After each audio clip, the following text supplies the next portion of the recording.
Le quotidien est parfois insupportable et j'admire la manière dont on le supporte. Et je vais vous donner un exemple. J'étais l'autre jour à la gare, une gare de Lyon, pour prendre le TGV. Bon, et puis il n'est pas annoncé. Et tout le monde va aux informations, etc. Alors, le train est en formation. Un quart d'heure avant, 10 minutes avant, etc. Toujours pas de train, il est en formation.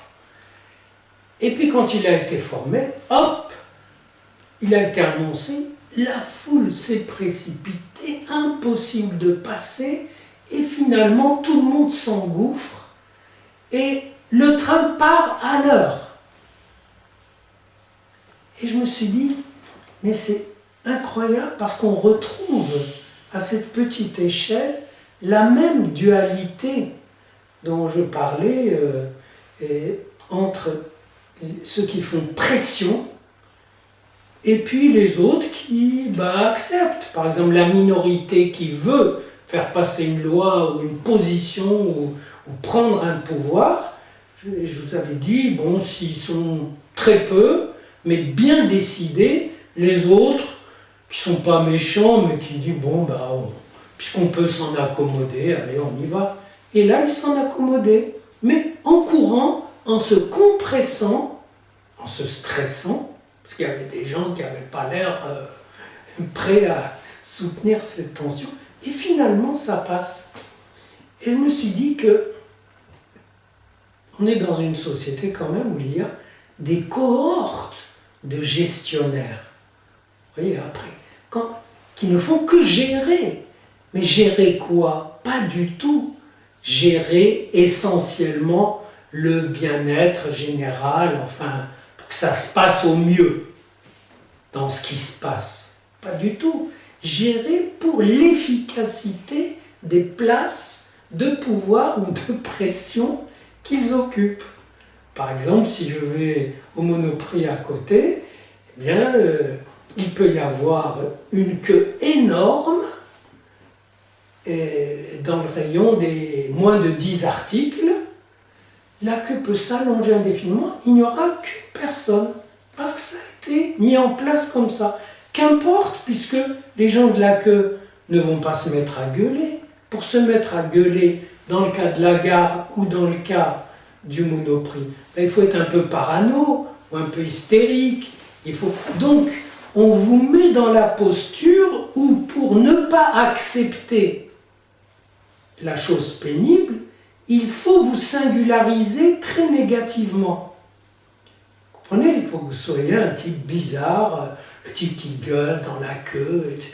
Non, non. Au contraire, et si vous êtes bien, vous vous inclinez, vous courez prendre votre train qui était en formation prolongée, etc.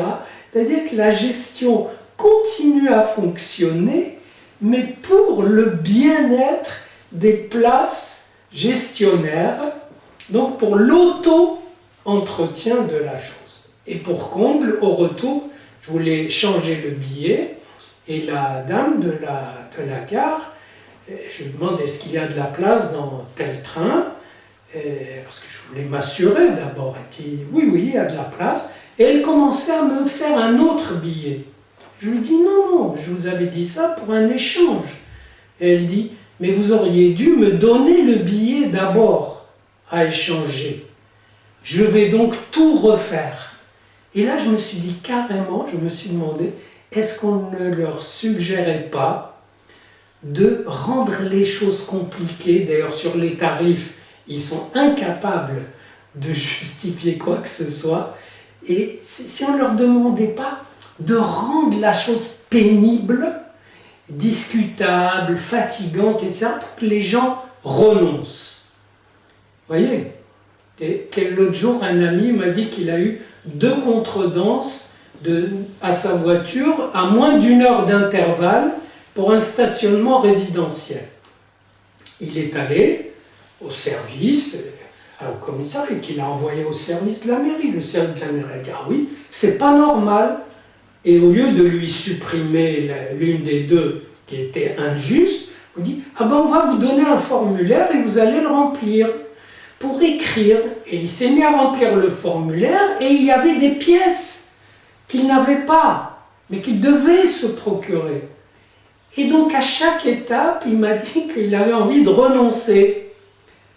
Et moi je lui ai dit « Ne renonce pas. » Parce que, juste symboliquement, parce que c'est important de marquer que, quelque part, on ne peut pas simplement céder à des pressions qui sont organisées comme telles pour